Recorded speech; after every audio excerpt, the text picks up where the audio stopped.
everyone, welcome back to my channel for a brand new mystery with Molly. If you are new around here, if you've never seen my face before, then hi, my name is Molly and I post true crime videos like this every single week, so if you think that is something that you might want to stick around for, then please do subscribe and don't forget to switch on the little notification bell so that YouTube will let you know whenever I post a new video. But anyway, this week we are going to be talking about the solved case of Sally Ann Bowman, a young model and performer who had so much promise and potential. But in September of 2005, her life was cruelly snatched away from her in a brutal and vicious attack. Sally Ann's murder remained unsolved for many months. The police really struggled to link anyone to this crime despite having DNA evidence. However, eventually her killer was apprehended and the detectives were finally able to piece together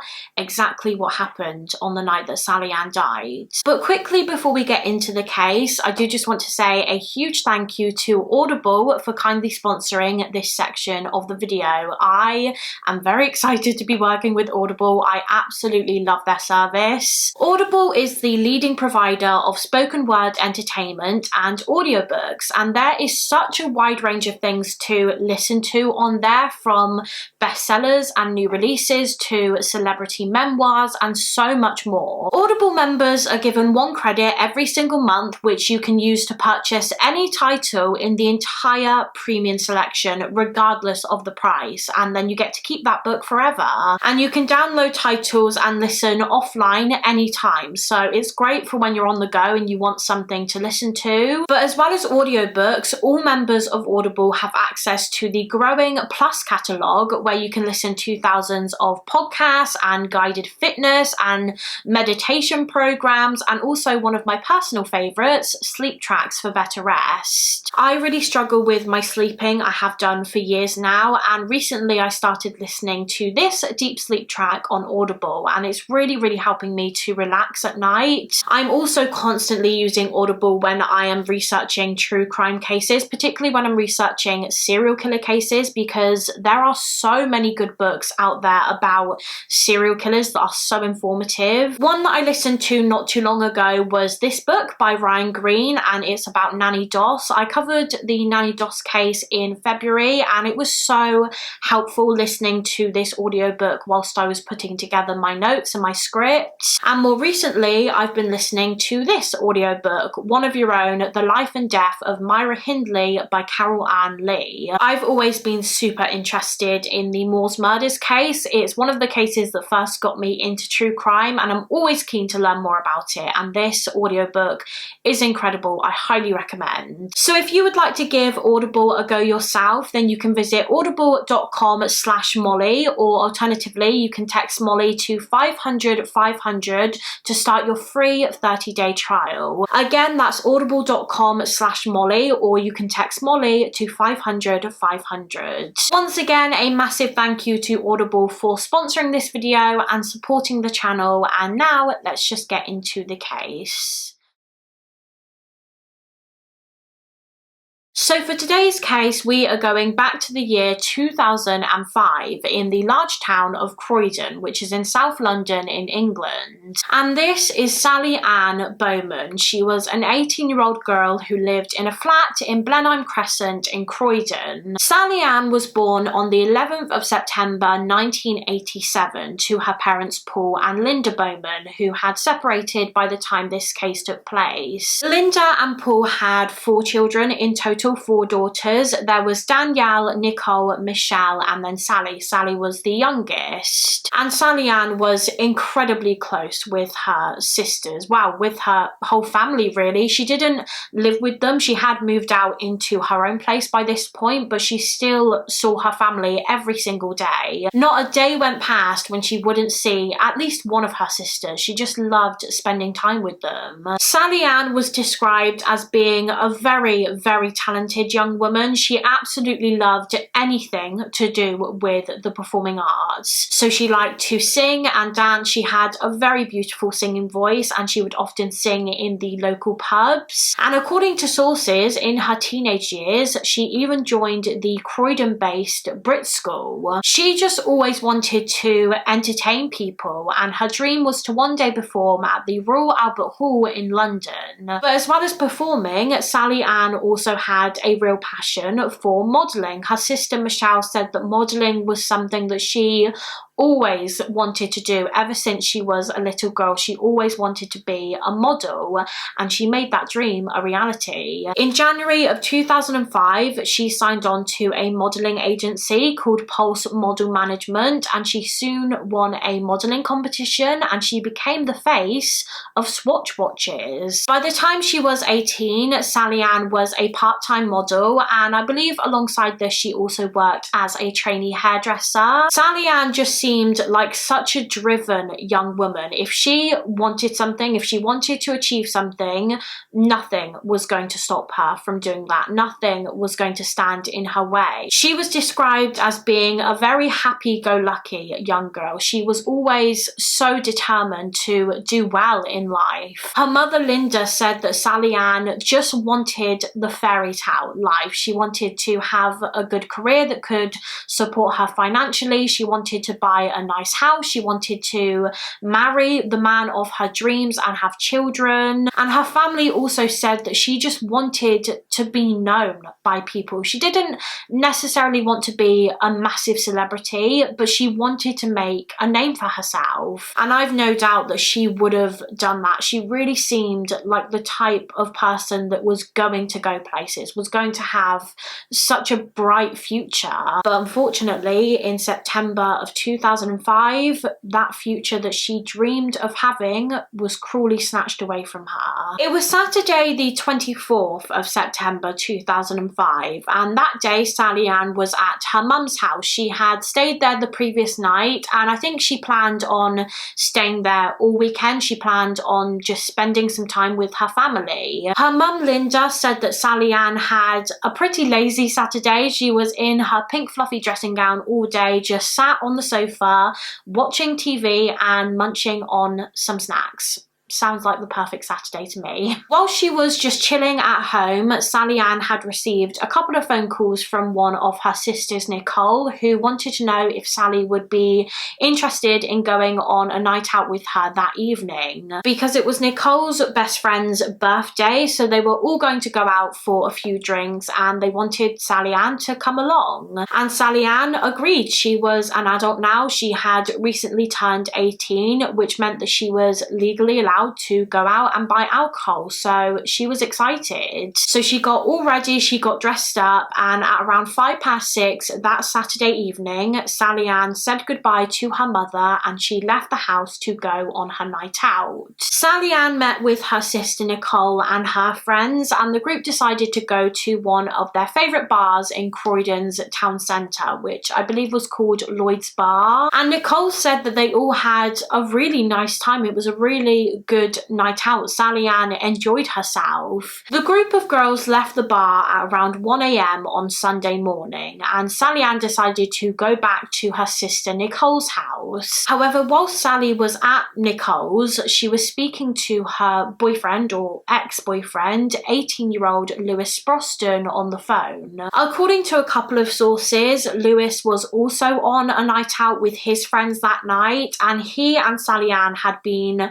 texting and calling each other pretty much all night, and these calls and texts were mostly them bickering. From what I can gather, Sally Ann and Lewis had quite an on and off relationship. They'd split up just a couple of weeks before this case took place, but I think they still had strong feelings for each other. Emotions were still very high. This breakup was quite raw, so they would argue quite a bit whenever they spoke to each other. And on this particular night, in the early hours hours of the morning on Sunday the 25th of September, after her night out, Sally Ann decided that she really wanted to speak to Lewis in person. She wanted to see him. And so she got a taxi from her sister Nicole's house into the town centre, and she asked Lewis to drive to the town centre and pick her up so that they could have a chat in the car. Lewis picked Sally up at around 2:20 a.m. and he drove Sally Ann to her flat in Blenheim Crescent, and the two of them just sat in his car outside of the flat for about 2 hours, and unfortunately they spent the majority of this time just arguing in the car. Like I said, this breakup was still very fresh and it was still quite painful, and they both got quite upset with each other. So yeah, the two of them argued for a couple of hours. They got really frustrated with one another until eventually it got to around 4:15 in the morning when Sally Ann decided to get out of the car and walk back to her flat, and Lewis drove away. And it turns out that Lewis was the last person to see Sally Ann alive that night, because despite being less than 10 yards away from her flat when she got out of his car, she actually never made it home that night. The next morning at around 6:30 a.m, a neighbour of Sally Ann's woke up and they went outside. However, when they did, they spotted on Sally Ann's driveway what they initially believed to be a pair of mannequin legs sticking out from behind a skip, like a big builder's skip. So they went over to this skip to take a closer look, and they quickly realised that this wasn't a mannequin after all. They had actually discovered the dead body of a young female. She was partially clothed and she was lying in a pool of her own blood. And this body was soon identified as 18-year-old Sally Ann Bowman. She had been murdered just meters away from her flat. So this neighbour immediately called the police and the crime scene was quickly cordoned off. Meanwhile, a couple of detectives went to Sally Ann's mother's house to let her know that a body had been found, and they believed it was Sally Ann's. When Linda Bowman heard the door knock that morning, she says that she instantly just thought that it was Sally Ann coming back home after her night out. So you can imagine her shock when she opened the door to find that actually it was a couple of police officers. The officers asked Linda if she knew a Sally Ann Bowman, to which Linda replied, "Yes, she's my youngest daughter." And Linda's mind didn't instantly go to a bad place. She didn't think straight away that something serious had happened. She just assumed that Sally Ann had gotten into a bit of trouble on her night out. Maybe she had gotten into an argument or a fight with someone in the club and she was arrested. But as we know, that was not the case, and the detectives had to tell Linda that the reason they were there was because Sally Ann was found dead. And just hours later, Linda and Sally's sister Michelle had to go and formally identify her body. Sally Ann Bowman had been murdered very shortly after leaving her boyfriend's car that night. She had been stabbed with a knife multiple times. Sources say that she had sustained at least 7 stab wounds to her neck and stomach, and these stab wounds were so vicious. They had been inflicted with so much force that the knife had actually gone all the way through her body. So there was an entry wound where the knife had gone in and an exit wound where it had come out. This was a very, very brutal attack. Sally Ann also had a couple of bite marks on her body where the attacker had bitten her, and her autopsy also concluded that she had been raped after she was dead. So this murder was clearly sexually motivated. So a murder investigation was quickly launched, and leading the inquiry was Detective Superintendent Stuart Cundy. And the very first person the police decided to look into as a potential suspect was the last person to see Sally Ann alive that night.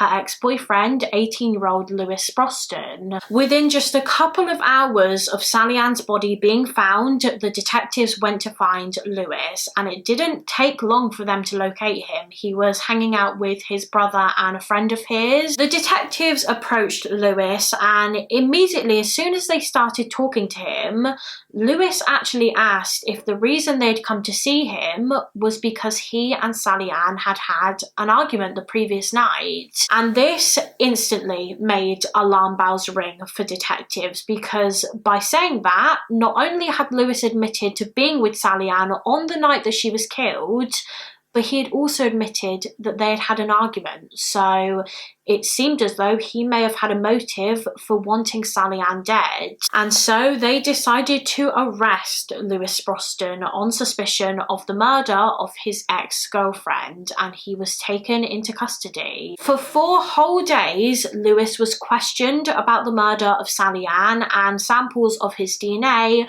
were taken to be tested against any traces of the killer's DNA that the police were hopeful would be found either at the crime scene or on Sally Ann's body. And thankfully, the killer's DNA was found on Sally's body, but when it was tested against Lewis's DNA sample, it was found not to be a match. Lewis wasn't the killer. And it actually turns out that when Lewis was arrested on the same day that Sally Ann's body was found, he hadn't been told the news yet. He didn't know that Sally Ann was dead. He only found that out when the police were arresting him on suspicion of her murder. But anyway, he was eventually released when the police were informed that his DNA was not a match to the killer's DNA. However, scientists did find a match to the killer's DNA. It just wasn't to Lewis. But this match didn't lead the detectives to a person. It didn't lead them to the identity of the perpetrator.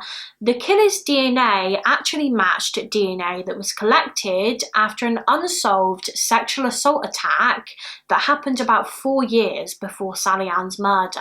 Basically, one day in 2001, a woman was in a phone box on the phone when she was approached by a man, and he tried to force his way into the phone box with her. I think this woman was holding the phone box door very tightly because she probably knew that she was in danger, and the man kept trying to pull the door open, but he couldn't. And so instead, he just started masturbating outside of this phone box whilst the woman was trapped inside. Eventually, this man managed to open the door, but he just continued masturbating and he ejaculated over the floor of the phone box. And then when he was finished, he just walked off. He walked away from this woman and she never saw him again. This woman contacted the police after the attack, and the man's DNA was collected from the scene, but no match was ever found on any databases. But now, in 2005, the police investigating Sally Ann Bowman's murder had been able to match her killer's DNA with the DNA from the phone box attack, and they realised that her murderer was a repeat offender. Sally's murder wasn't the first crime, the first attack he had committed, and if he wasn't caught quickly, the police were certain it wouldn't be his last either. In fact, not long after Sally Ann's body was found, the police received some information from a woman who claimed that on the night that Sally Ann was killed, she had also been attacked by a man. Just minutes before Sally Ann was murdered, a woman was attacked on Sanderstead Road, which is less than a mile away from Glenheim Crescent, where Sally Ann's body was found. This woman was just on her own. She was standing in the street and she was on the phone to someone when all of a sudden a man approached her. This man went up to her, he said, quote, "I'm sorry," and then he began hitting her repeatedly, and the woman of course started screaming. Thankfully, this man was disturbed when a taxi began driving down Sanderstead Road, and the man panicked and he fled the scene. However, before he fled, he actually managed to grab this woman's mobile phone and he ran off with it. However, what the man man didn't realise was that the person that was on the phone to the woman at the time she was attacked was still on the phone when the attack started and when the man ran away. The call hadn't disconnected, so the person on the other end of the line could hear everything that was going on. Like I said, when the attack started, this woman began screaming, and she was still screaming when the attacker ran away because she was terrified. And the person on the phone call was able to tell the police that even though the guy ran away, the screams were still very loud on the phone. They didn't really get any quieter, which indicated that the attacker didn't run very far after seeing the taxi. He probably hid in some bushes or something so that he could watch what happened next. The taxi driver drove this woman to the hospital after the attack because she did have some injuries that needed treating, and when she contacted the police about her ordeal, they started to make connections between this attack and the murder of Sally. As I said, this attack happened very, very shortly before Sally was stabbed to death and less than a mile away from where her murder took place.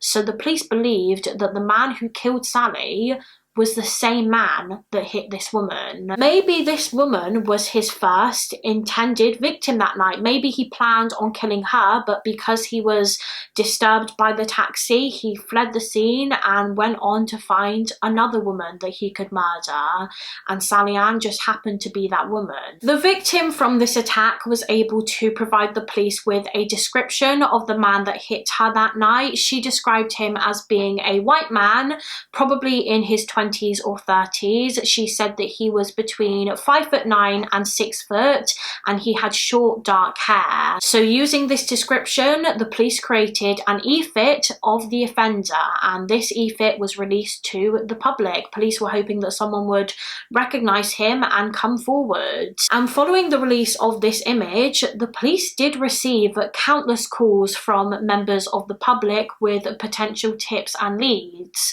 But ultimately, every single tip just resulted in a dead end. They still didn't know the identity of Sally Ann's killer, but one thing the detectives were pretty sure about was that the killer was probably a local, or at least he knew the town quite well. Just the areas in which these attacks were carried out made it seem like he knew where he wouldn't be disturbed, where there wouldn't be people around. And also he knew where he could run off to if he was disturbed. Like with the woman on Sanderstead Road, as soon as he spotted the taxi, he knew which direction to go. He knew where to flee to, if that makes sense. The police were just confident that he was from the local area, and so they decided to turn their attention back to the killer's DNA sample that was collected from Sally Ann's body, and they set up a DNA screening program. They asked around 4,000 men that lived in the area and matched the description of the offender to come down to a local DNA screening centre and provide a sample of their DNA. And they also asked any other men that worked or lived in the area to come forward and provide a sample too, so that their samples could be tested against the DNA they had of the killer. Now, we've talked about these kind of voluntary DNA screening programs in a few videos before. Of course, the police are not stupid. They know full well that the killer is very, very unlikely to turn up and give their DNA because it would instantly flag up as a match. But these programs are really helpful to, number one, eliminate as many people as possible so that it narrows down the search for the killer. And they are also used because, number two, the police are always hopeful that a relative of the killer will come forward and provide their DNA sample. So maybe the killer's father or an uncle or a brother, they just hope that someone related to the murderer will give their DNA, because then that will show a familial link, as their DNA would be almost an exact match to the killer's. Following the DNA screening, the police were able to rule out a large number of men from the inquiry, but unfortunately they never found a match or any familial link. And soon it had been 6 months since Sally Ann's death, and still her killer had not been found. And I think the police were really struggling at this point because they didn't have much to go on at all. All they had, evidence-wise, was the killer's DNA, but they just could not find a match. They were doing everything they possibly could to identify the attacker, but it was proving very difficult. It seemed as though every line of inquiry just led nowhere in this investigation. And so 6 months after the crime, the police went back to that woman who was attacked in the phone box in 2001, a couple of years before Sally Ann was murdered. Since, if you remember, the DNA collected from Sally Ann's body matched the DNA that was collected from the floor of the phone box where the offender had ejaculated. So the police knew that it was the same person that had committed these two crimes. Anyway, the police went back to this woman, and with her help, they created a new e-fit image of their suspect, and that is the picture on screen right now. Now, the police knew that there was a high chance that this e-fit might not be too accurate. It might not be an accurate description or depiction of the attacker because, well, number one, the attack in the phone box took place 4 years earlier, so chances are the killer wouldn't look the same in 2005 anyway. And number two, the woman's memories of this man and what he looked like may have faded a bit over time, so the police knew that this e-fit may not have been the most precise image, I guess, but they took the decision to just release it anyway, just in case it might bring forward some new leads and new suspects. And actually, this woman did get it pretty spot on. When you see the picture of the real killer later on in the video, it is really accurate, I think. Anyway, this e-fit really does look like him. As well as releasing this second e-fit, in March of 2006, the police also decided to release more details about Sally Ann's murder to the media and the public. They told the public that not only had Sally Ann been viciously stabbed to death that night, but she had also been raped after she was dead. And the detectives were hopeful that by releasing this information, it might encourage more people to come forward with new tips and leads, because then the public would realise just how dangerous this guy was and how likely it was for him to strike again if he wasn't apprehended. So they released this information about the rape and the second e-fit during a television appeal, and once again, following this appeal, the police did receive a number of tips, but just like with the first time, every single tip ultimately just resulted in a dead end. Another line of inquiry had led nowhere, and the killer was still on the loose. But then, about 9 months after the murder of 18-year-old Sally Ann Bowman, there was a huge breakthrough in this case when a 35-year-old man was arrested in Crawley, which is roughly 20 miles away from Croydon, where this case took place. One day in June of 2006, this 35-year-old man was at a local pub in Crawley, and he was drinking and watching the England versus Trinidad and Tobago World Cup game. However, at some point, this man got into an argument with another man, and eventually the two men were outside on the street arguing, and this argument turned physical. The 35-year-old man went up to the other man and he pushed him to the ground, and there is CCTV of this, so I'll try and include it if I can. And luckily, a police officer was on the street and he witnessed this whole thing, and he arrested this guy and took him to a police station in Crawley. This man that had been arrested was 35-year-old Mark Dixie, and when the officer arrested him and took him into custody for this assault, he was really confused because he noticed that Mark Dixie was very nervous and quite upset. He was very tearful about the fact that he had been arrested, which the officers just thought was a little bit odd because Mark hadn't been arrested for anything major. He had just pushed someone. It wasn't like he was going to do any prison time for this. It wasn't that serious, and yet he was really, really nervous and upset. But anyway, they interviewed Mark about what had happened, and they took a sample of his DNA, as they now did with every offender. Everyone that is arrested is required to give a sample of their DNA, and then they released him. He was released on bail. However, just 12 days later, the detectives investigating the murder of Sally Ann Bowman were contacted, because when Mark Dixie's DNA was entered into the DNA database, it was found to have been an exact match to the DNA that was collected from Sally Ann's body. 35-year-old Mark Dixie was the guy they had been looking for months now. He was Sally Ann's killer. And it was at this point that the police understood why Mark Dixie was so upset when he was arrested after that assault in Crawley. It was because he realised that they were going to take his DNA sample, and that his DNA sample would flag up as a match to the DNA they had of Sally Ann's murderer. He realised that the game was up. Detectives later found out that after Sally Ann's murder, he actually fled to Amsterdam, and he stayed there for 3 months because obviously he knew that the police would be looking for him. And I think he intended to stay there for even longer. However, he ended up having an argument with his landlord in Amsterdam, and so I believe he was kicked out of the place that he was staying in, and in January of 2006, he returned to the UK. When he came back to the UK, he went back to his old job. He worked as a chef in a pub in Hawley, which is about an hour away from Croydon, and he probably thought he had gotten away with it. He had gotten away with murder. That was, of course, until he was arrested for that assault outside of a pub in Crawley in June of 2006. As we know, he was taken into custody, he was interviewed about the assault, his DNA was taken, and then he was let go. But then shortly after this, his DNA flagged up as a match to Sally Ann Bowman's killer's DNA. The police finally had their man.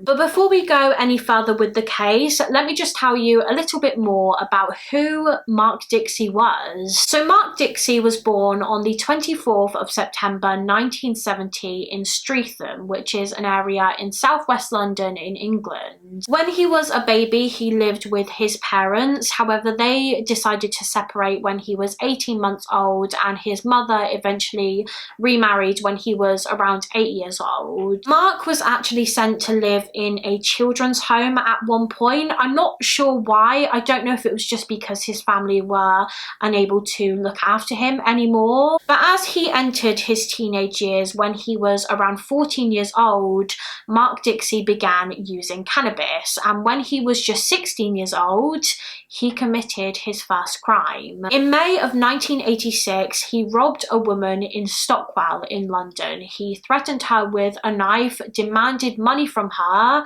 and then he groped her before fleeing the scene. Dixie was eventually caught and arrested for this, and he was ordered to spend 6 weeks in a youth detention centre, I believe. However, despite this, he still went on to commit more crimes. Over the years, he was arrested several times for burglary and robbery, for indecent exposure, for assault and sexual assault. He had a lengthy criminal history. In the year 1993, Mark moved to Australia with his partner Sandra, and they had 2 children together. I believe the family would move around Australia a lot. They lived in a few different areas, and unsurprisingly, Dixie continued committing crimes there too. In fact, one of the crimes that he committed whilst he was in Australia, he wasn't actually linked to until the detectives working on Sally's case had identified him as her murderer. Basically, when detectives found out that Mark Dixie had travelled to Australia in the years before Sally's murder,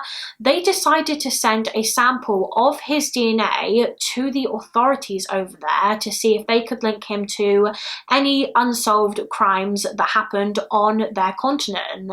and they could. It was found that his DNA matched DNA that was collected after an attempted murder that happened in Perth in Western Australia. Basically, one night in 1998, a young woman was on her own in her house and she was studying when all of a sudden she heard a noise coming from her kitchen. And obviously she thought this was really strange because she was home alone, and so she got up and she started walking towards her kitchen to see what this noise was. And as she does, she watches as a man climbs through her kitchen window and starts running towards her. This man had a stocking over his head, I believe, and he had a knife in his hand. And using this knife, he started stabbing this woman. He stabbed her a total of 7 times, and eventually she was so badly injured that she just fell unconscious. And this man probably thought that she was dead. He probably thought that he had killed her, so he decided to rape her and then fled the scene, but not before stealing a couple of her belongings. Thankfully, this woman actually survived the attack and the police were called, and because the woman had been raped, they were able to get a sample of her attacker's DNA, but the Australian police were never able to find a match. But then, as we know, years later, when the police investigating Sally's case were able to match her killer's DNA to Mark Dixie, they sent his DNA sample to Australia, and that was when the link was made between him and the attempted murder and rape of this young woman. He was her attacker, so he had tried to kill before. I'm not sure whatever happened with that case. I couldn't find online if he was ever charged with that attack. I hope that he was, because that poor woman needs her own justice. But anyway, he escaped capture after that attack and he was free to do it again, and just the next year he committed another sex crime, which actually led to him being deported back to the UK. On New Year's Day in 1999, Mark Dixie was driving in his car when he spotted a young woman jogging along a road, and so he decided to stop his car, hide in a bush and take off all of his clothes. And then as soon as the woman walked past, he jumped out of the bush, exposed himself to her, and asked her to perform a sexual act on him. He was caught for this and he was fined $750, and then he was just sent back to the UK in April of 1999. According to a couple of sources, he also lived in Spain for a little while at one point, but by the early 2000s he was back in England, and in 2002 he began dating a woman named Stacey. They eventually moved in together in a house in Croydon and they had a child together. So in total, Mark Dixie had 3 children to 2 different women. Now you may be thinking, well, if Mark Dixie had a criminal past before he killed Sally, why did it take so long for him to be caught for her murder?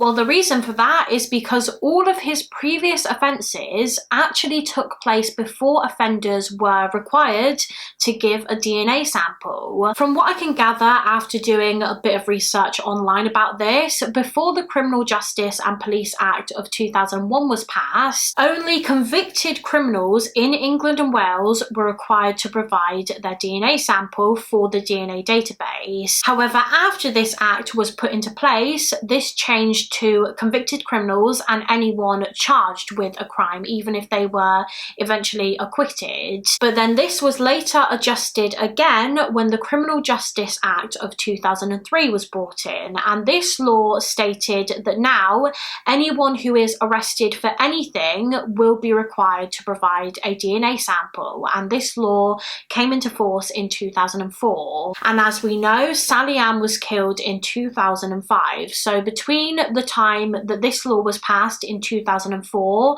and her death in 2005, Mark Dixie hadn't committed any crimes, or at least he hadn't been caught for any. He hadn't been arrested for any, so he didn't have to provide a DNA sample. I hope I explained that in a way that all made sense, but yeah, that's why it took him 9 months to be caught for Sally's murder, because that's when he was arrested arrested for the assault outside of the pub, and his DNA was taken and entered into the database. And it's so scary to think that had he not been arrested for that in June of 2006, he may never have been caught for Sally Ann's murder. But thankfully he was, and as soon as his DNA flagged up as a match to the DNA found on Sally Ann's body, the police began trying to track down Mark Dixie so that they could arrest him. And surprisingly, despite the fact that he knew that the police now had his DNA, he didn't try to flee again, and on the day they went to arrest him,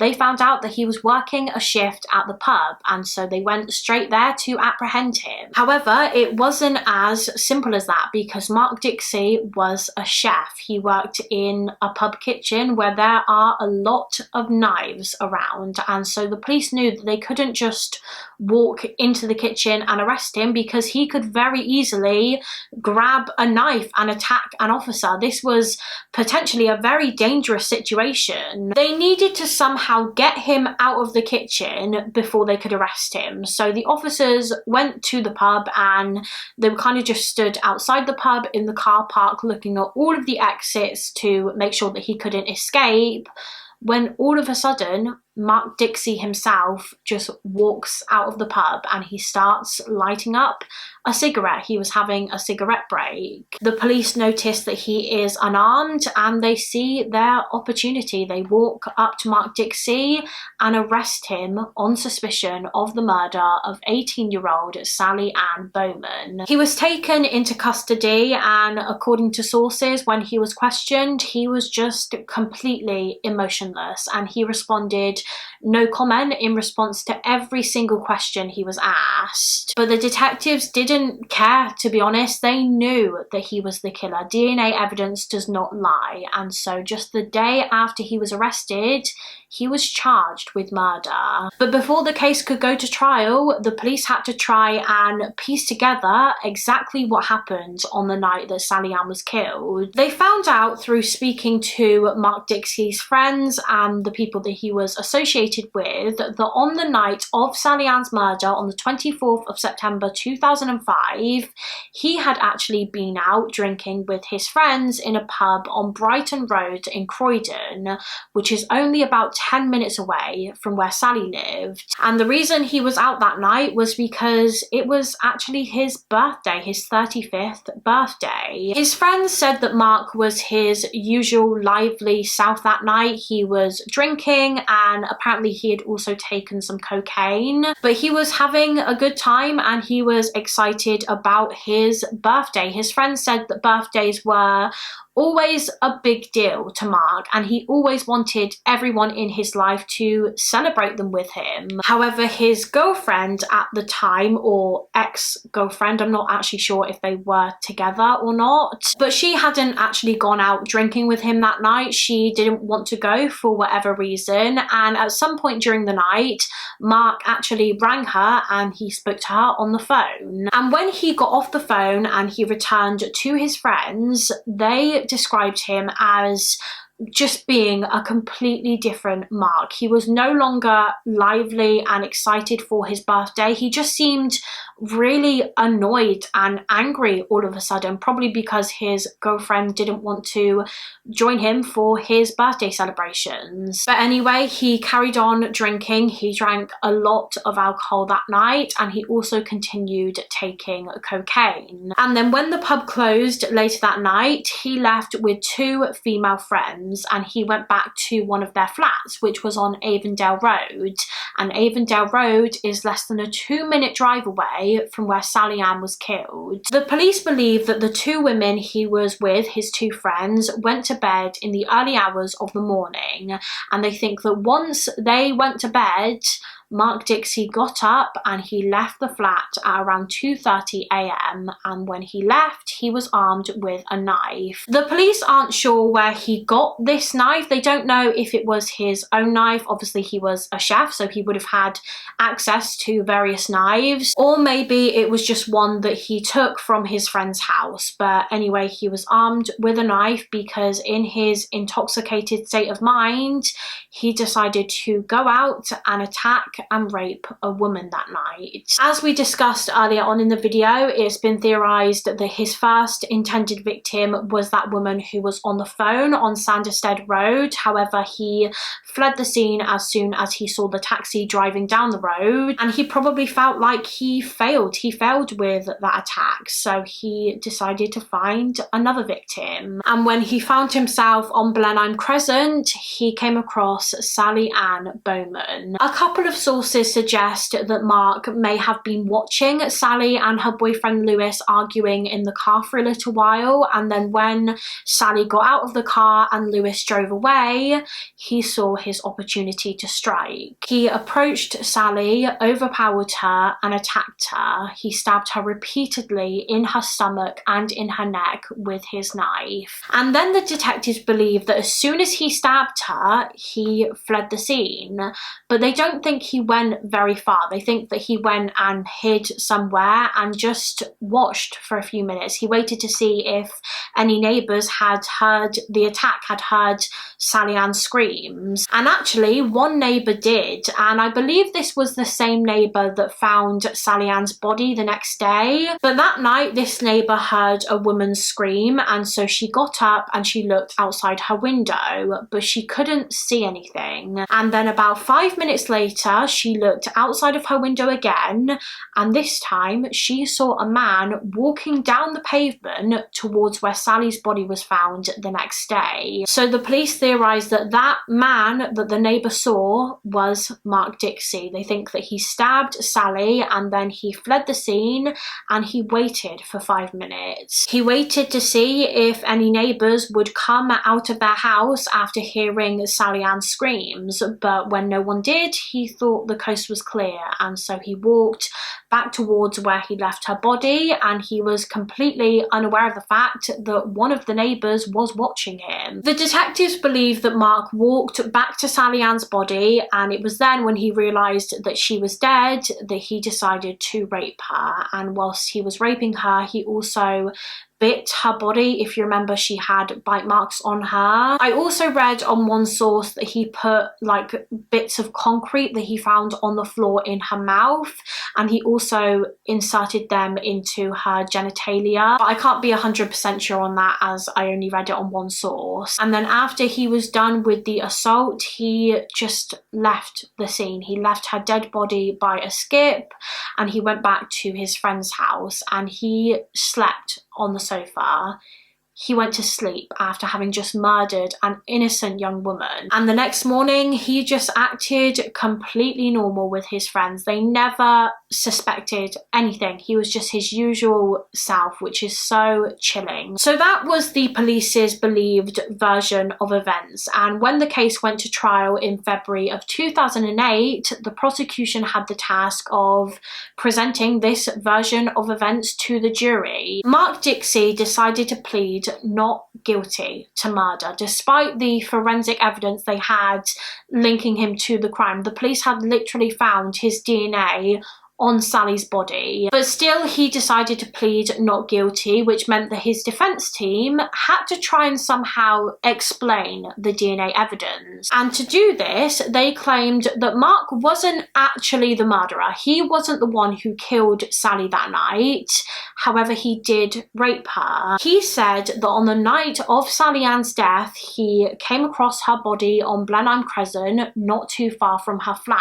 And at the time, he just thought that Sally was unconscious. He thought that she was drunk and that she had just fallen asleep on the ground. And so he decided to take advantage and rape her, and that was how his DNA ended up on her body. He said that he didn't realise that Sally Ann was dead, despite the fact that she was literally covered in blood. She was literally in a pool of her own blood, but he just said that someone else must have stabbed Sally Ann before he raped her. But of course, no one believed this story at all, including the jury. And at the end of the trial, on the 22nd of February 2008, Mark Dixie was found guilty of the murder of Sally Ann Bowman. Mark was sentenced to life imprisonment with a minimum of 34 years, so he will be in his 70s before he is even considered for parole. Although I did read on a couple of news articles that in 2017, Mark Dixie was actually sentenced to another 28 years in prison